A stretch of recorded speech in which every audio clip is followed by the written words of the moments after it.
உடனே எனக்கு பாண்டியராஜன் தான் ஞாபகம் வராது. ஆனால் அது எக்ஸ்ட்ராடினரி மைண்டு. ஒரு நான் ரொம்ப யோசிச்சு வந்தேன். அது நேற்று வந்து விஜய் நான் மீட் பண்ணும்போது, சார் அந்த படத்தை நீங்கள் பார்க்கலையா அப்படின்னேன். அந்த சின்ன இது பார்த்தேன், ட்ரைலர் பார்த்தேன், ரொம்ப இன்ட்ரெஸ்டிங்காக இருந்துச்சு. பாண்டியராஜன் சார் தான் ஞாபகம் வந்தேன். ஸோ அதாவது அந்த படத்தை ட்ரைலர் பார்க்கும்போது எனக்கு ஒரு டேரக்டருடைய கான்ஃபிடென்ஸ் தெரிஞ்சுது. அதாவது இந்த ஃபஸ்ட்டு படம் நான் இவ்வளோ சொல்கிறேன், இதை இவ்வளோ தெளிவாக சொல்கிறேன் அப்படின்னு சொல்லி. ஆண் பாவம் அப்படின்றது நாங்கள் பார்க்கும்போது வந்து எங்களுக்கு முதலையாக அந்த ஒரு வார்த்தையே புதுசாக இருந்துச்சு. நாங்கள் ஸ்கூல் படிக்கும்போது ஆண் பாவம் அப்படின்றது யாருமே இருந்துச்சு, ஐடியா இருந்துச்சு. ஆனால் ஒரு வார்த்தையாக யாருமே அவர் தான் எக்ஸ்பிரஸ் பண்ணார். அதுக்கப்புறம் இவ்வளோ வருஷத்துக்கு அப்புறம் ஆண் பாவம், அதுக்கு இன்னொரு கமா போட்டு கொள்ளாததுன்னு இந்த பையன் சேர்த்துருக்கான். So it's very smart of him, actually very very smart of him. படம் ட்ரைலர் பார்க்கும்போது நல்லா ஒரு இன்ட்ரெஸ்டிங்காக படம் உள்ளே வந்து ஒரு இன்னைக்கு இருக்க ஜெனரேஷன் எப்படி பார்க்குறாங்க, ஒரு ஹஸ்பண்ட் அண்ட் ஒய்ஃப் எப்படி பார்க்குறாங்க, அவங்களுள்ள காதல் என்ன, அவங்களுள்ள மோதல் என்ன, ஒரு வி குட் சி தட் அந்த whole trailer சம்ட் up the whole story actually very very clearly. அதுக்கப்புறம் வந்து நான் நேற்று பேசிட்டே இருக்கும்போது அந்த படத்தினுடைய ப்ரொடியூசர் விஜயன் என்ன சொன்னார்னா வந்து, சார் அந்த படம் பாருங்கள் சார், நீங்கள் பார்ப்பீங்க, பார்த்துட்டே இருக்கும் சார், அப்படியே இருக்கும், ஆனால் கடைசியில் கண் கலங்கிடும் சார் அப்படின்னா. ஒரு ப்ரொடியூசர் ஒரு படத்தை பற்றி இந்த மாதிரி சொன்னால் அந்த படம் நல்ல படம். ஏன்னா ஒரு ஒரு மேக்ஸிமம் வந்து பார்த்தீங்கன்னா வந்து ஒரு ப்ரொடியூசர்ஸுக்கும் ஒரு டைரக்டருக்கும் ஒரு கான்ஃப்ளிக்ட் இருந்துகிட்டே இருக்கும். எப்படியாவது என்ன பண்ணுறது அவங்களுக்கு தெரியவே தெரியாது. அதாவது வந்து ஒரு டைரக்டர் என்ன விஷயத்தில் பண்ணுறாரு, ப்ரொடியூசர் எவ்வளோ கஷ்டப்படுறாருன்னு டைரக்டருக்கு தெரியாது. ஸோ இந்த ரெண்டு பேரும் கான்ஃப்ளிக்ட் இருந்துகிட்டே இருக்கும். ஆனால் இவங்க சொல்லும் போது ஐ திங்க் விஜயன் பண்ணுற எல்லா படங்களும் இப்படி தான் இருக்குது. நான் இப்போ ஒரு படம் நடிச்சுக்கிருக்கேன், அவருடைய படம் இன்னும் பேர் படல. அதில் கூட வந்து பார்த்தீங்கன்னா அவருடைய விவேக் வந்து 24/7 அங்கேயே உட்காந்துக்கிட்டு, I think they don't operate as a kind of ஒரு ப்ரொடியூசர் மாதிரியே இல்லை. ஒரு டீமில் ஒரு மெம்பராக ஏதாவது ஒரு ஹெல்ப் நடந்தால் உடனே அதை வந்து சரி பண்ணுற மாதிரி இட்ஸ் ஒரு ஃபேமிலி மாதிரி இயங்குறாங்க. ரொம்ப ஆச்சரியமாக இருந்துச்சு ஆக்சுவலாக. என் படம் பண்ணும்போது தானு சார் எப்போது வருவார் கெஸ்ட் மாதிரி வந்து அப்படி போயிடுவார். ஏன்னு கேட்டால் he give so much of freedom and belief. அப்புறம் நான் எஸ்டாப்ளிஷ் டேரக்டர். ஆனால் இங்கே வந்து இவங்களுடைய பாயிண்ட் ஆஃப் வியூ வந்து ரொம்ப நேசிச்சு, அதுவும் இல்லாமல் அவங்க சைடு வந்து அவங்களுடைய விஸ்தா ஆஃப் ஜாப்ஸ் நிறைய விஷயங்கள் பண்ணுறவங்க சினிமாலையும் கலைத்துறையிலையும் பண்ணணும்னு ஆசைப்பட்டு வந்திருக்காங்க. ஆனால் இவ்வளவு சின்சியராக இருக்கிறாங்க. எனக்கு I'm really really moved by that actually. அதுக்கப்புறம் அதான் வந்தேன் அந்த டைட்டில், அந்த டிசைனிங். நான் எப்பயுமே சொல்லுவேன், ஒரு டைட்டில் டிசைன் பண்ணணும்னா மணிரத்னத்தை கற்றுக்கணும்னு சொல்லுவேன். மணிரத்னம் சார் வந்து எந்த படம் வந்தாலும் அந்த டைட்டிலுடைய டிசைனிங்கை ரொம்ப பார்ப்பேன். ஃபார் எக்ஸாம்பிள் கன்னத்தில் முத்தமுட்டால் அப்படின்ற ஒரு டைட்டில் பார்த்தீங்கன்னா நீங்கள் ஒரு 15 நிமிஷம் அதை அப்படியே பார்த்துக்கிட்டே இருக்கலாம். ஒரு டைட்டில் வந்து it is visiting card for the whole movie. இந்த படத்துக்கு இந்த டைட்டிலுடைய டிசைனை அது வந்து அதை ஒரு தாலியை போட்டு கவர் பண்ணி, அதுக்கப்புறம் அந்த டிசைனில் வந்து அது உடைஞ்சு போனது, பொல்லாதவன் வந்து ஒரு சின்ன அதை விட I think the director and the director team meticulously worked on the title itself. It means they have also worked so meticulously on the whole project itself. நான் எப்பயுமே யூஸ்வலாக பார்த்தா ஒரு படத்தினுடைய டைட்டில் தான் பார்ப்பேன். டைட்டில் பார்க்கும்போது எனக்கு சொல்லும் actually, this man is so meticulous, this man அப்படின்றது தெரியும். ஸோ இது நான் வந்து பார்த்தேன் ஆக்சுவலாக. அப்புறம் இது ஃபஸ்ட் டைம் இங்கே வந்து ஒரு ஃபங்க்ஷனுக்கு இந்த மாதிரி வருது ஆக்சுவலி. அப்புறம் வந்து அந்த ரியோ நான் ஃபஸ்ட்டு டைம் பார்க்குறேன் ஆக்சுவலாக. அந்த இதில் தான் பார்க்குறேன், ஏன்னா டிவி நிறைய பார்க்குறதில்ல, நான் எதுவுமே பார்க்குறதில்ல. அப்போ வந்து ரியோ ராஜ் அப்படின்னு சொன்னாங்க. அந்த ட்ரைலருக்குள்ளே அந்த பர்சன் இப்போ நீங்கள் பார்த்தீங்கன்னா ஒரே ஷாட்டில் வந்து பேசிட்டு வருது. அந்த டைலாக்லாம் வந்து I think is so much of confidence அது எனக்கு தெரியுது. அதுக்கப்புறம் அந்த ட்ரைலரை நான் பார்த்தேன். இன்னொன்று என்ன கேட்டால் வந்து அவங்களுடைய மனைவியாக நடித்தவங்க Malavika. I think after long time I see a very very genuine face பார்க்குறேன். இந்த ஃபேஸ் அந்த ஃபேஸ் எப்படின்னு கேட்டிங்கன்னா வந்து the face speaks volume without speaking. She doesn't need to speak. I think she can act out so beautifully. அதை I've seen actually. அது ரொம்ப பக்கத்து வீட்டு பொண்ணு, அந்த காலத்தில் ஷாலினின்னு சொல்லுவாங்க ஆக்சுவலாக. அந்த மாதிரி ஒரு இது. ஏன்னா இதை கூட டைரக்டர் வந்து he was so clear. அவர் ஃபேஸை பார்த்து போடலை, ஆடிஷன் பண்ணி தான் போட்டிருக்கான். அதனால அவனுக்கு வந்து நிச்சயமாக பெரிய லைஃப் இருக்குது சினிமாவில். So is simply is not taking the idea of some people. அவர் பொண்ணுங்க என் படத்தில் வந்து சொல்லுவாங்க, நான் வந்து அசிஸ்டன்ட் டேரக்டர் போது யாரும் அந்த ஹீரோயின், ஏன்னா நான் நிறைய பார்க்குறதில்ல படம், உடனே வரிசையாக சொல்லுவாங்க சார் இந்த பொண்ணு சொல்லிட்டு இந்த பொண்ணு எனக்கு லவ் பண்ணுறியடா அப்படின்னு கேட்பேன். ஆக்சுவலாக அசிஸ்டன்ட் அப்படி தான் அமைத்தேன். ஒரு டேரக்டர் ஒரு ஹீரோயினை தேர்ந்தெடுக்கிறதே ரொம்ப வித்தியாசமான ஒரு விஷயம். அப்புறம் அந்த படத்தினுடைய ஹீரோயின் பேர் சக்தி அப்படின்னா அவனுக்குள்ள அந்த சக்தின்ற வார்த்தை சின்ன வயசுலேருந்து அந்த பேர் ஓடிக்கிட்டே இருக்குன்னு. ஏன்னா ஃபர்ஸ்ட் படத்தில் நான் சாருன்னு ஒரு இது எடுத்தேன், சாருமதி அப்படின்றது. அது வந்து ரேவுடைய படத்துலேருந்து வந்த ஒரு பேர். ஸோ அந்த சக்தின்னு சொல்லும்போது இட் ரிவர் பிட்ஸ் இன்சைட். அவனுக்கு வந்து அந்த சக்தின்றது வந்து ரொம்ப இம்பார்ட்டன்ட் பேர். I think it's often use to name. But ஆனால் அந்த பையனுக்கு ஏதோ இதெல்லாம் this all shows that how the director is so into the project. That's all it shows. So எனக்கு ஒரு சஜஷன் வந்து ரியோ ராஜ்ன்றதை ரியோன்னு பண்ணிக்கலாம்னு நினைக்கிறேன். அது because it's very catchy. Raj வேணாம், here after you call yourself Rio. நல்லா இருக்கு இனிமேல். ஏன்னா ராஜ்ன்றது அதை டைல்யூட் பண்ணுது. Rio oh just it goes up. Actually Rio நல்லா இருக்கு. இதுக்கப்புறமா ஒன்லி ரியோ அது போதும். லியோ அது மாதிரி லியோ அது நல்லா இருக்கு. ஆக்சுவலாக ரியோ ஆர்லாம் கண்டிப்பாக ஆயிடுவார் ரியோ. இதுதான் எனக்கு சொல்ல, எழுதி வச்சுக்கோங்க. கொஞ்சம் பேரை பார்த்துருக்கேன் நான். அதாவது இப்படி இருந்தவங்க இப்படி ஆறதை வந்து நாசரோட முதல் படத்தில் அசிஸ்டன்ட் டைரக்டர்னா கல்யாண கதிகளில் நாசர் வந்து முதல் ஷாட் எத்தனை டேக் எடுத்தாருங்கிறது அது பெரிய விஷயம் இல்லை. ஏன்னா பால்சன் சார்கிட்ட நடிக்கிற போது ஒரு சின்ன ஃபியர் இருக்கும் இல்லையா? அப்படி இருந்த நாசர் இப்படியானதை பார்த்துருக்கேன். விவேக்கோட முதல் படத்துக்கு நான் தான் அசிஸ்டன்ட் டைரக்டர். இதெல்லாம் என் குருநாதர்கிட்ட மனதில் உறுதி வேண்டும். இப்படி இருந்த விவேக் அப்படியானதை பார்த்துருக்கேன். நானே வந்து அஜித், சூர்யா, சிம்ரன், ஜோதிகான்னு ஒரு செட் ஆஃப் பீப்புள் புதுமுகமாக அறிமுகப்படுத்தின போது அவங்களெல்லாம் இப்படி இருந்து இப்படி பார்த்து இப்படி பார்க்க முடியாத உயரத்துக்கு போகிறதையும் பார்த்துட்டு இருக்கேன். ஸோ அதுலேருந்து நான் சொல்கிறேன், ரியோ எழுதி வச்சுக்கோங்க. பப்ளிக்காக ஆம்பாமாலில் வேற சொல்கிறேன், பெரிய லெவலில் வருவீங்க. எனக்கு ரொம்ப பிடிச்ச ஆக்டர் ஜோ. படம் எனக்கு வந்து ரொம்ப பிடிச்ச படம். அவர் வந்து அவரும் சரி இவங்களும் அதில் ரொம்ப நல்லா பண்ணியிருப்பாங்க ரெண்டு பேருமே. ஜோ எனக்கு ரொம்ப பிடிச்ச படம். கண்டிப்பாக ஆண் பாவம் பொல்லாததும் எனக்கு பிடிச்ச படமாக இருக்கும். ட்ரெய்லர் பார்த்தாலே தெரியுது. நீங்கள் ஸ்வீட் ஹார்ட்லேயும் ரொம்ப நல்லா பண்ணியிருந்தீங்க. ஒரே வார்த்தையில் நான் ஏன் ரியோவை பாராட்டுறேன்னு நானே நிறுவுறேன். டயலாக் இல்லாத போதும் ஹி ஆக்ட்ஸ் வெரி வெல். ரொம்ப முக்கியமான விஷயம் அது. நான் அதை பார்த்ததை கவனிச்சதை சொல்கிறேன். Is a fantastic actor. நிச்சயமாக பெரிய ஹைட்ஸ் போவீங்க. என்னோட prayers and blessings for that. That's huge. பெரிய ஒரு wish getting it from legendary director. ரொம்ப பெரிய விஷ் இல்லை. அங்கே இமோஷனல் ஆயிட்டாங்க ரியோ. ஃபியூ வேர்ட்ஸ் அங்கேருந்து.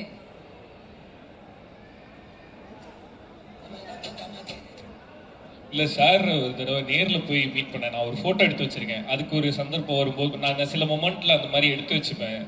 அந்த ஃபோட்டோ போடுறதுக்கு ஒரு நேரம் வரும் போடணுன்ட்டு. சாரை நேரில் மீட் பண்ணப்போ அவர் சார் இது ஸ்டேஜில் சொல்லுவீங்கன்னு நினைக்கல சார். அவர் வீட்டில் கூப்பிட்டு சாரோட வீட்டுக்கு போய் பார்த்தப்ப ரொம்ப விஷ் பண்ணார். எனக்கு என்னென்னா சினிமாவில் நம்ம பார்த்து ரசித்த நிறைய பேரை நேரில் பார்க்கணும், அவங்கள்ட்ட ஆசீர்வாதம் வாங்கணும்னு நினைப்போம். அதில் ரொம்ப முக்கியமாக பாலச்சந்தர் சார். ஸோ அவரை பார்க்கறதுக்கு நம்மளுக்கு நடக்கல. ஆனால் இவரை பார்க்கும்போது எனக்கு ஏதோ அவரை பார்த்துட்டு வந்த மாதிரி எனக்கு ஒரு உணர்வு கிடைச்சிது. ஸோ அவ்வளோ ஆசீர்வாதம் பண்ணார். அவ்வளோ பாசிட்டிவாக என்கிட்ட ப்ளஸ் பண்ணி அனுப்பிச்சாரு. ஒரு படத்தை ஐ மீன் ஒரு இண்டஸ்ட்ரியில் ஒரு கல்ட்டு ஃபிலிம் 2 கல்ட்டு ஃபிலிம் பண்ணுருவாங்க. ஒரு டைரக்டர் 10 படம் பண்ணியிருப்பாங்க. ஆனால் அதில் ஒரு 2 கல்ட்டு இருக்கும். சார் எடுத்தது எல்லாமே கல்ட்டு. அப்படி ஒரு டைரக்டர். ஸோ அப்படி ஒருத்தர் கூப்பிட்டு ஆசீர்வாதம் பண்ணும்போது அது பெரிய பிளஸிங். சினிமாவில் நான் சேர்த்து வைக்கிறது இதுதான் நான் நம்புகிறேன். ஸோ அந்த பெரிய ஆசீர்வாதத்தை கொடுத்ததுக்கு ரொம்ப thanks sir. And once again இங்கே வந்து எங்களை ப்ளஸ் பண்ணதுக்கு ரொம்ப thanks sir. Thank you so much sir. அன்னைக்கு அவர்கிட்ட நீங்கள் ரொம்ப அழகாக இருக்கீங்கன்னு சொன்னேன். சொல்லிடுவா வேணாமா? ஓகே, இன்னைக்கு ஏதோ வேஷ்டிலாம் வந்திருக்காரு. லவ்லி. எனக்கு ரொம்ப பிடிச்ச பையன் இவர் வந்து பிளாக் ஷீப்னாலே என்னென்னா, நான் வந்து எப்பயுமே ஒரு பியூட்டிஃபுல் ஃப்ரேஸ் இருக்குது இங்கிலீஷில், intentions to reality is power. அதாவது இன்டென்ஷன்ஸ் டு ரியாலிட்டி இஸ் பவருங்கிறது எனக்கு ரொம்ப பிடிச்ச ஒரு ஃப்ரேஸ். நிறைய நினைக்கிறோம், ஒரு நாளைக்கு காலையிலேருந்து ராத்திரிக்குள்ளே எவ்வளோ விஷயங்கள் நினைக்கிறோம். எதை நீங்கள் செயல்படுத்துறீங்களோ அதுதான் உங்களுக்கு வெற்றியை தரும். அதுக்கு வந்து பிளாக் ஷீப் வந்து ஒரு உதாரணம். எனக்கு விக்னேஷ் வந்து அந்த மாதிரியான ஒரு விஷயம். அவங்க இதில் கிரியேட்டிவ் ப்ரொடியூசர், கோ ப்ரொடியூசராக இருக்காங்கன்னு கேள்விப்பட்டேன். கண்டிப்பாக இந்த பையனை அங்கேருந்து எனக்கு தெரியும். ஐ am very happy and I ஆம் விஷிங் யூ. எல்லாரும் ஏற்கனவே என் காதில் ரகசியமாக ப்ரொடியூசர் வரைக்கும் சொல்லிட்டாங்க, படம் நல்லா இருக்குன்னு. ஐ am very happy. Super hit ஆகட்டும். என்னுடைய மனமார்ந்த வாழ்த்துக்கள். வெற்றி விழாவில் பார்க்கலாம். வாழ்த்துக்கள். அண்ட் ப்ரொடியூசர் சக்திவேலனுக்கும் என்னுடைய மனமார்ந்த வாழ்த்துக்கள். இந்த ஹோல் டீமுக்கு இந்த மாதிரியான படங்கள் நீங்கள் நிறைய பண்ணணும், நிறைய இந்த மாதிரியான டீமை என்கரேஜ் பண்ணணும். வாழ்த்துக்கள் வாழ்த்துக்கள். நான் இதோட கீழே இறங்கிடுறேன். கடைசியாக ஒரு கேள்வி கேட்பாங்க, அந்த கேள்விக்கு நான் பதில் அவங்கள ஏமாறுற மாதிரி தான் சொல்வேன். அதனால அந்த கேள்வி அவங்க என்ன கேட்க வேண்டாம், நான் இறங்கிடுறேன். பதில் சொல்லக்கூடாதுங்கிறதுக்காக நான் சொல்ற பதில் உங்களுக்கு வந்து, நான் பெண்கள் தான் பாவம் கட்சி. தேங்க்யூ. வந்திருக்க எல்லாருக்குமே ரொம்ப ரொம்ப நன்றி. ஸோ பிரசன்ட் மீடியா ஆல்ரெடி சொன்ன மாதிரி தான். ஸோ இதுக்கு முன்னாடி பண்ண எல்லா படங்கள்லையுமே என் கூடவே இருந்திருக்கீங்க. ஸோ இந்த படத்துலையும் கூடவே இருந்து இந்த படம் நல்லபடியாக சக்ஸஸ் ஆகிறதுக்கு கொண்டு போய் மக்கள்கிட்ட சேர்க்கணும் அப்படின்னு சொல்லிட்டு நான் கேட்டுக்கிறேன். ரொம்ப நன்றி. ஃபஸ்ட்டு இந்த வீடியோ கடைசியில் அந்த ஏவி போட்டதுக்கு ரொம்ப தேங்க்ஸ் பழனிசாமி, ரொம்ப நன்றி. இருந்தாலும் அதில் ஆக்சுவலாக அந்த வீடியோவில் வந்து எதெல்லாம் போட்டால் எனக்கு வந்து அப்படின்னு எனக்கு தோணுமோ அங்கிருந்து ஆரம்பிச்சிங்க பார்த்தீங்களா. Very nice. வெரி முடிச்சோடனே ஒரு அரை மணி நேரம் நம்ம 2 பேரும் பேசிட்டு போவோம். ஏன்னா மெமரிஸ் நிறைய ரீகலெக்ட் ஆச்சு. ஸோ அதனால் ஓகே. ஸோ ஃபஸ்ட்டு வந்து வசந்த் சாருக்கு ரொம்ப ரொம்ப நன்றி, பொன்ராம் சாருக்கு நன்றி, மிஷ்கின் சாருக்கு ரொம்ப ரொம்ப நன்றி. ஸோ இவங்க 3 பேருமே நிறைய ப்ளஸ் பண்ணிட்டு போனாங்க. ஸோ லைஃப் டைமுக்கு நான் செலிப்ரேட் பண்ணுவேன் இந்த ஸ்டேஜை. பிகாஸ் அவங்க 3 பேருமே பேசிட்டு போன வார்த்தைகளும் சரி, அவங்க சொல்லிட்டு போன விஷயங்களும் சரி, அவ்வளோ பெரிய பிளெஸிங். ஸோ லைஃப் டைமுக்கு நான் இதை செலிப்ரேட் பண்ணுவேன். ஸோ ரொம்ப ரொம்ப நன்றி 3 பேருக்கும். அண்ட் ஃபஸ்ட் இந்த ஆண்பாவம் பொல்லாதது வந்து இவ்வளோ நல்லா வரதுக்கு காரணமான ட்ரம்ஸ்டிக் ப்ரொடக்ஷன்ஸ். ஸோ ஒரு ப்ரொடக்ஷனில் வந்து ஒரு ப்ரொடியூசர் இருப்பாங்க. ஸோ அவங்கள சமாளிக்கிறதே கஷ்டமாக இருக்கும்னு சொல்லுவாங்க. இங்கே வந்து 3 இல்லை 4 ப்ரொடியூசர் இருக்காங்க ட்ரம்ஸ்டிக்கில். ஸோ மணி பிரதரும் ஒரு ப்ரொடியூசர் தான், இந்த படத்தோட சிஓஓ மிஸ்டர் மணி. ஸோ ஃபஸ்ட்டு உங்கள்கிட்ட இருந்து ஆரம்பிக்கிறார். ரொம்ப நன்றி எங்கள் கூடவே இருந்ததுக்கு. டேரக்டர் நான் சொல்லணும்னு நினச்சது டேரக்டர் வச்சிட்டார். ஆக்சுவலாக ஒரு படம் வந்து ஒர்க் பண்ணுறோன்னா ஒரு டீம் வந்து இரவு பகலாக வேலை பார்ப்பாங்க, நைட்டு முழுக்க கண்ணு முழிச்சு வேலை பார்ப்பாங்க அப்படின்னு நீங்கள் கேள்விப்பட்டிருப்பீங்க. ப்ரொடக்ஷன்லேருந்து எங்களோட சிஓவும் நைட்டு முழுசும் வந்து எங்கள் கூட கண்ணு முழிச்சு வேலை பார்த்துட்டு இருப்பார். நடுநடுவில் எங்களுக்கு வந்து நாங்கள் தோண்டு போகும்போது நல்ல நல்ல ஜோக்குகளாக போட்டு எங்கள் கூட ஜாலியாக இருந்தார். So money thanks. அண்ட் முன்னாடியே சொன்ன மாதிரி தான், ஒரு ப்ரொடியூசர் இருந்தாவே ஹேண்டில் பண்ணுறது கஷ்டம், 4 ப்ரொடியூசர். ஆனால் அந்த கஷ்டமே எங்களுக்கு இல்லாமல் எங்களை ஹாப்பியாக வச்சிருந்த ப்ரொடியூசர் எல்லாருக்குமே ரொம்ப நன்றி. நான் டீம் கிட்ட கேட்பேன் சார் எப்பயுமே, இந்த என்விரான்மெண்ட் ஜாலியாக இருந்தால் தான் படம் நல்லா வரும், அந்த ஹாப்பினஸ் அப்படியே ட்ரான்ஸ்ஃபார்ம் ஆகும் அப்படின்ட்டு. ஆனால் இங்கே ப்ரொடியூசர் எங்கள் கூட இவ்வளோ ஜாலியாக ட்ராவல் பண்ணது வந்து ரொம்ப நல்லா இருந்தது. I never forget Coimbatore evening sir. Thank you so much Vijay sir. So இன்னொரு பெரிய சர்ப்ரைஸ் என்னன்னா, இந்த படத்தில் வந்து கையெழுத்து போடும்போது கூட நான் என்னோட ப்ரொடியூசர் சக்திவேல் சாரை பார்க்கவே இல்லை.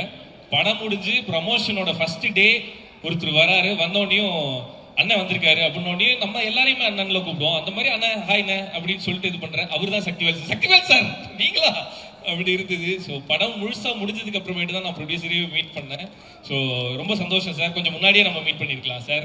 So Vivek sir throughout the process வந்து இந்த எக்ஸிகியூஷன் எல்லாத்துலேயுமே I mean he's like showrunner மாதிரி இருந்தார் விவேக் சார்.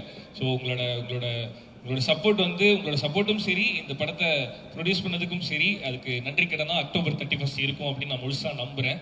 ஸோ இந்த படத்தை இவ்வளோ நல்லா கொண்டு வர்றதுக்கு எங்களுக்கு ப்ரொடியூஸ் பண்ணதுக்கு ரொம்ப ரொம்ப தேங்க்ஸ் சார். ஸோ தொடர்ந்து நிறைய பண்ணுவோம் சார். ஓகே. ஸோ அண்ட் இந்த படம் ஆரம்பிச்சது சிவா அப்படின்ற ஒருத்தரோட ரைட்டிங்ல இருந்து. இதோட பிள்ளையார் சொல்லி போட்டது ஆக்சுவலாக அந்த சிவான்றவர் எழுத ஆரம்பிச்சாரு. ஆனால் அந்த பிள்ளையார் சொல்லி போட்டது வந்து ஆர்ஜே விக்னேஷ்காந்த். ஸோ எப்பயுமே வந்து நம்ம இந்த மாதிரி படம் பண்ணுவோம், இந்த மாதிரி ப்ராஜெக்ட்ஸ் பண்ணுவோம் அப்படின்றது ஆர்ஜே விக்னேஷ்காந்தோட சேர்ல இருந்து தான் ஆரம்பிக்கும். இந்த ஆண் பாவம் பொல்லாதது வந்து அவரோட சேர்ல இருந்து தான் ஆரம்பிச்சது. ஸோ ஆண்களுக்காக ஒரு படம் பண்ணுவோம், இந்த மாதிரி பண்ணுவோம் அப்படின்னு சொல்லி விக்னேஷ்காந்த் சொல்லி விட்டுட்டாரு. அவரு அதுக்கப்புறமேட்டு சிவான்றவர் அதை கையில் எடுத்துட்டாரு. ஸோ அவர் எழுதினது தான் இந்த ஆண் பாவம் பொல்லாது அப்படின்ற முழு படம். சிவா ரொம்ப சூப்பராக எழுதியிருந்தாரு. அவர் டைரக்ட் பண்ணியிருக்காரு. அந்த படம் வர்றதுக்கு ஐ எம் வெயிட்டிங். ஸோ இந்த படத்தில் வந்து அவரோட எழுத்துக்களும் சரி, டைலாக்ஸும் சரி அவ்வளோ நல்லா இருந்தது.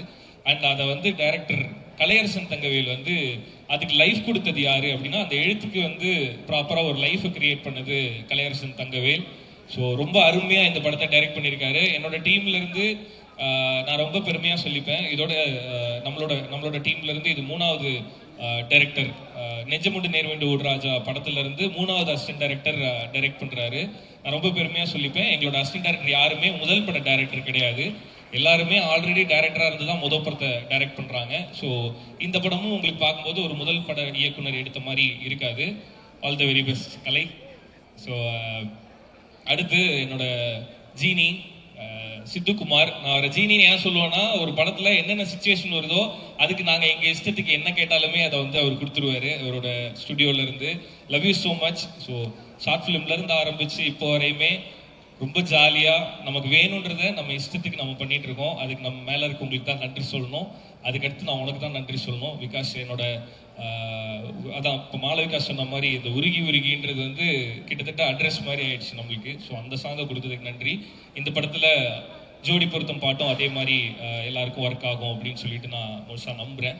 அண்ட் இந்த படத்தில் சித்துக்குமாருக்குன்னு ஒரு ஃப்ளேவர் இருக்கும். இது வரைக்கும் அவர் பண்ண படங்கள் எல்லாமே எடுத்து பார்த்தீங்கன்னா அவரோட பேக்ரவுண்ட் ஸ்கோருக்கும் சரி, அவர் பண்ணுற பாடல்களுக்கும் ஒரு ஃப்ளேவர் இருக்கும். இந்த படம் அந்த மாதிரி இருக்குது. அது கம்ப்ளீட்டாக வேற ஒரு அட்டெம்ப்ட், கம்ப்ளீட்டாக ஒரு கமர்ஷியல் கலருக்குள்ளார சித்து ஒர்க் பண்ணியிருக்காரு. ஸோ நம்மளுக்குள்ளார நிறைய ஏதோ டிஸ்கஸ் பண்ணியிருக்கோம். சித்துவோட ஒர்க்குக்கு அவன் இன்னும் பெருசாக போகணும் அப்படின்னு நம்ம பேசிகிட்டே இருப்போம். ஸோ இப்போ அப்படி நீ பெருசாகிறது இந்த படத்துலேருந்தே ஆனினா அது பெரிய ஹாப்பியாக இருக்கும் எனக்கு. ஏன்னா அவ்வளோ ஒர்க் பண்ணியிருக்காரு. இந்த படத்தில் சித்துவோட ஒர்க் வந்து கம்ப்ளீட்டாக வேற ஒன்றா ரொம்ப கமர்ஷியலாக நிறைய ஒர்க் பண்ணியிருக்காரு. ஸோ அதை பார்க்கும்போது ரொம்ப சந்தோஷமாக இருந்தது. ஃபர்ஸ்ட் ஆஃப் ஆல் இங்கே வந்த மீடியாவுக்கு ரொம்ப thanks for supporting R film. எனக்கு ஆக்சுவலி ஃபர்ஸ்ட் கல்யாணா கிட்ட தான் தேங்க்ஸ் சொல்லணும். ஏன்னா அவர் இல்லைன்னா நான் இந்த படத்தில் இருக்க மாட்டேன்.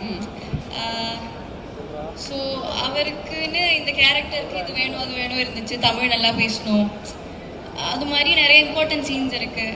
எப்போவுமே நான் கொஞ்சம் யங்காக இருக்குது, அவ்வளோ மெச்சூரிட்டி கிடையாதுன்னு சொல்லுவேன். ஆனால் அவர் வந்து இந்த மாதிரி ஒரு கேரக்டர் எனக்கு கொடுத்துருக்கேன். அதனால தேங்க்யூ ஸோ மச் அண்ணா. ஏன்னா நான் சொன்ன மாதிரி அவர் இல்லைன்னா நான் இல்லை. இந்த மாதிரி ஒரு படத்தில் நடிக்கிறது I feel so lucky. And then the production, thank you so much. Then Rio, because I'm working with him for the second time. Such a nice co-star. நான் எப்போவுமே அவர்கிட்டையும் சொல்லுவேன், இன்டர்வியூஸ்லையும் சொல்லுவேன். இப்போ அவருக்கே தெரிஞ்சு போச்சு, அவரே சொல்லுவேன் நான் தான் உனக்கு அந்த நைஸ் co-star. ஸோ எனக்கு ஃபர்ஸ்ட் பண்ணப்போ I was new to the industry. எனக்கு ரொம்ப ஆக்சுவலி நான் அவ்வளோ காட்ட மாட்டேன், இருந்தாலும் உள்ள அப்படி இருந்துச்சு. ஆமாம், புது லாங்குவேஜ். ஆனால் அவ்வளோ சப்போர்ட் பண்ணிட்டு எல்லாரும் செட்டில் எல்லாரும் என்ன ஒரு ஃப்ரெண்ட் மாதிரி தான் ட்ரீட் பண்ணேன். அவர் ஸ்பெஷலி என்ன ஒரு ஃப்ரெண்ட் மாதிரி ட்ரீட் பண்ணி இப்போவும் ஷூட்டில் ஃபர்ஸ்ட் பாயிண்ட்ல இருந்து கதை அண்ணா சொல்லிக் கொடுக்குற மாதிரி எனக்கு சொல்லிக் கொடுப்பேன். நார்மலாக அப்படி தேவையில்லை, அவருக்கு அவள் வேலை பார்த்துட்டு போகலாம். ஆனால் எனக்கு வந்து ரொம்ப ஹெல்ப்ஃபுல்லாக பண்ணிட்டு இருப்பார். ஈவன் டப்க்கு கூட என்ன நிறையா ஹெல்ப் பண்ணியிருக்காரு. So you gave thank. நீங்கள் தான் டப்பிங் பண்ணியிருக்கீங்களா? ஆமாம், அவருக்கு நான் தான் பண்ணணும்னு சொல்லி பண்ணி வச்சேன். Okay. So I would like to thank him. Then like him, I am working with 2 other people for the second time, Varun and Sidhu Anna. Jolly அவங்க கூட தான் ஒர்க் பண்ணேன். ஸ்பெஷலி சித்து அண்ணா is like a family to me. எனக்கு கரியர்லேயே best பாட்டு கொடுத்தது அவங்க தான். So I am like always grateful to you. ஏன்னா இப்போவுமே என்ன எல்லா இடத்துலையும் உருகின்னு சொல்லி தான் உருகி இருக்கிற பொண்ணுன்னு சொல்லி. ஸோ அப்படி எனக்கு ரெகக்னைசேஷன் கொடுத்ததே அவங்க தான். ஸோ தேங்க்யூ அண்ணா. சூப்பர், நல்லா இருக்கேன். And very excited for Aanpaavam. அதாவது ரிலீஸ் ஆன எல்லா பாடல்களும் இப்போ வரைக்கும் ரொம்ப ட்ரெண்டிங்காக சூப்பராக வந்து போயிட்டு இருக்கு. 2 பாடல்கள் வந்து ஆல்ரெடி ரிலீஸ் ஆயிருக்கு. அந்த பாடல் உருவான கதையை பற்றி சொல்லுங்க. ஒரு ஸ்டோரி இருக்கும் கண்டிப்பாக, ஒரு பாட்டுக்கு பின்னாடினா அதுக்கு ஒரு ஸ்டோரி இருக்கும். ஸோ அந்த மாதிரி இந்த பாடல்கள் உருவான கதையை பற்றி சொல்லுங்க. ஸோ ஜென்ரலாக பார்த்தீங்கன்னா ரியோனா வந்து எனக்கு கண்ணவீசி சாங்லேருந்தே தெரியும், ஷார்ட் ஃபிலிம்லேருந்து. ஸோ எப்பயுமே வந்து அவர் ஜெயிக்கணும், அதை பார்க்கணுன்னு ரொம்ப ஆசை. ஸோ அந்த ரூட்டிங் ஃபார் சக்ஸஸ் வந்து எல்லா படத்துலையும் அவர் என்னை ட்ரெஸ் பண்ணி சூஸ் பண்ணும்போது நான் திருப்பி அவருக்கு ஒரு சாங் அதுக்கு கொடுக்கணும்னு ட்ரை பண்ணி ஒவ்வொரு தடவை ட்ரை பண்ணும்போது தான் அது உருகி இப்போ அடுத்து ஜோடி பொருத்தம் நான் நம்புகிறேன். ஸோ அண்ட் இன்னும் மெனி மோர் பண்ணணும். நீங்க எப்படி அவர் உருகி ரசிக்கிறதுனால தான் அந்த உருகி அப்படி பாடலாம் போடுறீங்களா? அவர் என்ன உருகி ரசிக்கிறாரு ஒரு அண்ணனா. ஸோ அப்ப அவர் தான் எனக்கு மியூசிக் போடணும். அவர் லிரிக்ஸ் கூட எழுதியிருக்காருல்ல. அதை ஞாபகப்படுத்திட்டீங்க. அவர் ஏங்க ஞாபகப்படுத்திருக்கீங்களா? அப்ப அதுக்கு ஒரு கதை இருக்கு. எல்லா படத்துலையும் வந்து ஒரு பாட்டு வந்து தம்பி ஒரு பாட்டை ஒதுக்கி வச்சுது அப்படின்றவாரு எழுதுறதுக்கு. இப்ப பாடுறதுக்கு ட்ரை பண்ணிட்டு இருக்காரு. அது அடுத்த சர்ப்ரைஸ் வரும். இல்ல இதுல பாடி இருக்கீங்களா ரியோ? ஓ, அது வெளியா இருக்கா? இல்லை வெளியே வர விடலை, சில பேர் விட மாட்டேன்ட்டாங்க. பட் ஐ திங்க் நெக்ஸ்ட் மூவிக்கு நீங்க அவரை பாடம் வைக்கணும்னு நினைக்கிறேங்க. ஹீரோனால என்ன முடியாது, அவர் நடிப்பாரு, லிரிக்ஸ் வேண்டாம், என்கரேஜ் பண்ணாதீங்க, அவர் கெடுக்காதீங்க. கண்டிப்பா நம்ம பாடியே ஆகணும், அவரோட ஃபேன்ஸோடைய கோரிக்கை அது. எல்லாருக்கும் வணக்கம். வந்திருந்த அனைவருக்கும் ரொம்ப ரொம்ப நன்றி. முக்கியமாக மீடியா நண்பர்களுக்கு நீங்கள் சொன்னது எனக்கு கேட்டுச்சு, அந்த பட்டிமன்றம் நடத்திட்டு இருக்கும்போது நாங்கள் தான் பாவம் அப்படின்னு. ஆமாண்ணே, ரொம்ப நன்றிண்ணே. ட்ரெய்லர் ரிலீஸ் ஆனப்போ உங்களோட ஆதரவு எனக்கு ரொம்ப ரொம்ப மகிழ்ச்சியாக கொடுத்துச்சு. முக்கியமாக சுட்டி டிவி கபிலன் சார், கலைஞர் ரஹ்மான் சார், அவங்க எல்லாருமே ட்ரெய்லர் ரொம்ப மென்ஷன் பண்ணி எழுதியிருந்தீங்க. ரொம்ப ரொம்ப நன்றிண்ணே. அவங்க சார்பாக அவங்களுக்கு நன்றி சொல்கிறது மூலமாக அவங்க எல்லாத்துக்குமே நான் ரொம்ப பெரிய நன்றி சொல்லிக்கிறேன். படமும் உங்களை ஏமாத்தாதுன்னு ரொம்ப நல்லாயிருக்கும். நீங்கள் அந்த படத்தை பார்த்துட்டு எல்லாத்திட்டையும் கொண்டு போய் சேர்க்கணும்னு வேண்டி விரும்பி கேட்டுக்கிறேன். அப்படியே நான் நன்றி உரை தான், ஆனால் அதை கொஞ்சம் வேறு மாதிரி சொல்லணும்னு ஆசைப்பட்றேன். டக்குன்னு சொல்லிடுறேன். வந்திருக்கிற அனைவருக்கும் நன்றி. முக்கியமாக மிஸ்கின் சார் ரொம்ப ரொம்ப நன்றி சார். நான் பெரிய பெரிய பெரிய ஃபேன் சார். சொல்லாமல் உங்ககிட்ட வந்து நான் செல்ஃபி எடுத்துக்கிட்டேன். எனக்கு அவ்வளோ பிடிக்கும் உங்களை. நீங்கள் சொன்னதுனால தான் டேவிட் மேமட் எனக்கு அறிமுகம், நீங்கள் சொன்னதுனால தான் 7 சாமுராய் எனக்கு அறிமுகம். நீங்கள் சொன்ன எல்லா புத்தகத்தையும் வாங்கி தேடி தேடி படிச்சிருக்கேன் சார். அவ்வளோ பெரிய ஃபேன். என் வீட்டில் வந்து அந்த ஒரு தனி லைப்ரரி மெயின்டைன் பண்ண ஆரம்பிச்சதுக்கு காரணமும் நீங்கள் தான். அந்த வகையில் இயக்குனராக நிற்கிறதுக்கு உங்களுக்கு ஒரு மிகப்பெரிய பங்கு இருக்குது சார். நான் இங்கே இயக்குனராக நிற்கிறதுல உங்களுக்கு ஒரு மிகப்பெரிய பங்கு இருக்குது சார். ஸோ இந்த கதை வந்துட்டு ஆரம்பிக்கணும் அப்படின்னு அண்ணா விக்கி சொன்ன மாதிரி பாலா அண்ணனும் அவங்கெல்லாம் ஸ்பார்க் சொன்னதுக்கப்புறம் ஒருத்தர் இதை வந்துட்டு திரைக்கதையாக எழுதிட்டாரு. ஒரே மாதத்தில் எழுதினாப்புல. ஒரே மாதத்தில் எழுதிட்டு அவர் வந்துட்டு அந்த படத்தை இயக்கியிருக்கலாம், ஏன்னா அவரும் ஒரு இயக்குனர் தான். இப்போ எஸ்கே ப்ரொடக்ஷன்ஸில் ஒரு மிகப்பெரிய ஒரு சூப்பரான படத்தை எடுத்துகிட்டு ரிலீஸ்க்காக வெயிட் பண்ணிட்டு இருக்காரு. ஆனால் கலை இதை பண்ணட்டும் அப்படின்னு எனக்கு விட்டு கொடுத்த சிவகுமார் முருகேசன் அவர்களுக்கு மிகப்பெரிய நன்றி. அதுதான் விதை, அங்கே ஆரம்பிச்சது தான். அவர் அதை பவுண்டாக கொண்டு வந்து கொடுத்தது தான். அதுக்கப்புறம் நான் இதில் கொஞ்சம் சேஞ்சஸ் பண்ணிக்கிட்டுமா அப்படின்னு கேட்டப்ப, பிரதர் இந்த கதை உங்களோடது, இதுக்கப்புறம் இதுக்குள்ளே நான் வரவே மாட்டேன், நீங்கள் என்ன வேணால் பண்ணிக்கிங்க அப்படின்னு சொன்னார். நான் அவர் கொடுத்த பக்கங்கள் ஒரு 120 பக்கங்கள் 90 பக்கங்களாக மாற்றி சில வசனங்கள்லாம் மாதிரி கொண்டு போய் நான் இதை படிக்க மாட்டேன் பிரதர், இதுக்கப்புறம் இது உங்களுது, கம்ப்ளீட்டாக உங்களுது அப்படின்னு சொல்லி கூடவே இருந்து என்னை கைட் பண்ண சிவகுமார் முருகேசன் சார், அவருக்கு ரொம்ப ரொம்ப ரொம்ப பெரிய நன்றி. இந்த இடத்துல அங்கேருந்து தான் ஆரம்பிச்சது. அடுத்து சரி ஓகே ஹீரோவா யாரை எடுக்கலாம் அப்படின்னு 2 படத்தில் வரும் தெரியுங்களா, தேல்பத்ரி சிங் அப்படின்னு திரும்பி பார்த்தோன்னே அங்கே ஒரு ஆட்டோ நிற்கல. அந்த மாதிரி எங்களுக்கு இருக்கிற ஒரே ஆட்டோ எங்கள் ரியோனன் தான். வேற ஆப்ஷனே கிடையாது. அவரை நாங்கள் வெளியவும் விட மாட்டோம். டேட் இருக்கோ இல்லையோ நாங்கள் போய் அங்கே குத்த வச்சு உட்காந்துக்குவோம். அண்ணன் இந்த மாதிரி ஒரு ஸ்கிரிப்ட் இருக்கு பண்றீங்களாலாம் கேட்கல, பண்றீங்க அப்படின்னு போய் உட்காந்துக்கிட்டேன். அவர் வாங்கி படிச்சுட்டு அவர் அதுக்கப்புறம் உள்ள வந்தாரு. அவர் நிறைய கிரியேட்டிவ் இன்புட்ஸ் கொடுத்தாரு. அது ஒரு 3 மாதம் ப்ரீ ப்ரொடக்ஷன்ல என் கூடவே இருந்தார். எல்லா விஷயங்களையும் எனக்கு ரொம்ப ஹெல்ப் பண்ணார். நான் தான் முன்னாடி சொன்ன மாதிரி இந்த படத்தில் அவர் ஹீரோ மட்டும் இல்லை, ஒரு கோ டைரக்டர் தான். சொன்ன டைமுக்கு வந்துடுவார். காலைல 8 மணிக்கு ஷார்ட்னா 7:30 7:45 வந்துடுவாங்க. ஹீரோவுக்கும் ஹீரோயினுக்கும் ஒரு போட்டி நடக்கும், யார் ஃபர்ஸ்ட் செட்டுக்கு வர்றாங்க அப்படின்னு. முக்கால்வாசி மாளவிகா தான் ஜெயிப்பாங்க. அவங்க சொன்ன டைமுக்கு அவங்க வந்துடுவாங்க. ஒரு 5 நிமிஷம் முன்ன பின்ன ரியோனே வந்துடுவார், அந்த இடத்துக்கு வந்துடுவார். ஸோ ரொம்ப ரொம்ப தேங்க்ஸ்ண்ணே. ரியோனால தான் எங்கள் டீமில் இருந்த 4 பேர் இன்னைக்கு இயக்குனராக இருக்காங்க. ஸோ அவரை மென்ஷன் பண்ணாமல் இந்த இடத்துக்கு அடக்கவே முடியாது. கார்த்திக் வேணுகோபால் சார் என் குரு. அவர்கிட்ட வேலை பார்த்தா 4 அசிஸ்டன்ட் டைரக்டர், இன்னைக்கு டைரக்டர். அப்போ பார்த்துங்க அவர் எவ்வளோ நல்லா எனக்கு எங்கள் எல்லாத்துக்குமே சொல்லி கொடுத்துருப்பாரு. நான் டியூட் விக்கி, சுனித் சுகுமார் இங்கே வந்திருக்காரு. அப்புறம் வந்துட்டு ஜோ படத்தோட இயக்குனர் ஹரிகரன் ராம். 4 பேர்த்துக்கும் அவங்க வந்துட்டு ஃப்ரீ ஹேண்ட் கொடுத்தாரு. ஒரு சீனெல்லாம் எங்களை வந்துட்டு எடுக்க சொல்லுவார். வந்துட்டு பின்னாடி இருந்து திருத்துவார், எல்லா இடத்துலையுமே திருத்துவார். எழுதுறதுலேருந்து டிஸ்கஷன்லேருந்து எல்லாத்துக்குமே கொடுத்துருக்காரு. ஸோ கார்த்திக் சார் இந்த படத்தை ஆரம்பிக்கும் போது நான் அவர் கூட்ட நீங்கள் தான் ஃபர்ஸ்ட் ஸ்டார்ட் எனக்கு டைரக்ட் பண்ணி கொடுக்கணும்னு சொன்னேன். இல்லை நீங்கள் தான் இயக்குனர், நீங்கள் தான் டைரக்ட் பண்ணணும்னு சொல்லிட்டு அவர் ஆன் பண்ணி வச்சுட்டு கிளம்புனாரு. அவர் அன்னைக்கு ஒரு வார்த்தை சொன்னார், கலை நீங்கள் டைரக்டர் ஆக போகிறீங்க, டைரக்ட் பண்ண போகிறீங்க, நல்லா ஞாபகம் வச்சுக்கோங்க, நீங்கள் எத்தனை விஷயம் பிளான் பண்ணாலும் அதை விட பெரிய பிரச்சனைகள் வந்துக்கிட்டே இருக்கும். ஆனால் எல்லா பிரச்சனைக்கும் ஒரு சொல்யூஷன் இருக்கும். எப்பவுமே எல்லா பிரச்சனைக்கும் ஒரு சொல்யூஷன் இருக்கும். அதை மட்டும் மனசில் வச்சுட்டு எல்லாத்தையுமே கடந்து வந்துருங்க அப்படின்னு சொல்லி சொன்னார். So thank you so much Karthik sir. சொல்லிடுறேன்.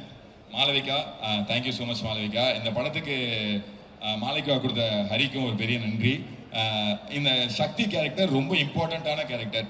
தமிழ் பேசி நடிக்கணும், கரெக்டாக உள்வாங்கி நடிக்கணும். ஹீரோக்கு ஈக்குவலான ஒரு ரோல் மாளவிகாவுக்கு. சரி யாரை கேஸ்ட் பண்ணலாம் அப்படிங்கும்போது நிறைய ஆப்ஷன் வந்தப்போ சஜஷனில் மாளவிகா தான் ஃபஸ்ட்டு வந்தாங்க. எனக்கு ஒரு தயக்கம் இருந்துக்கிட்டே இருந்துச்சு. சரி ஆடிஷன் பண்ணி பார்த்துடலாம் அப்படின்னு சொல்லி அவங்களை கூப்பிட்டு ரொம்ப ஸ்வீட்டாக வந்து எனக்கு ஒரு சீனை ஃபுல்லாக ஆடிஷன் பண்ணி காமிச்சாங்க. அன்னைக்கு ஃபிக்ஸ் பண்ணிட்டேன் மாளவிகா தான் நம்மளோட சக்தி அப்படின்னு சொல்லிட்டு. ரொம்ப பெரிய ஒத்துழைப்பை கொடுத்தாங்க. Thank you so much Malavika. அடுத்து பார்த்தீங்கன்னா என்னோட technical team, technical group Madhesh Manickam அண்ணன் and art director Mevin Vinoth sir, Meenakshi, இவங்க எல்லாருமே இவங்க ஏன் எனக்கு ரொம்ப முக்கியம் அப்படின்னா இந்த படத்தில் 33 நாள் 34 நாளுக்குள்ள மொத்தமாக ஷூட் பண்ண முடிஞ்சது அப்படின்னா அதுக்கு மிகப்பெரிய காரணம் மாதேஷ் அண்ணன். சும்மா பம்பரமாக வேலை செஞ்சார்.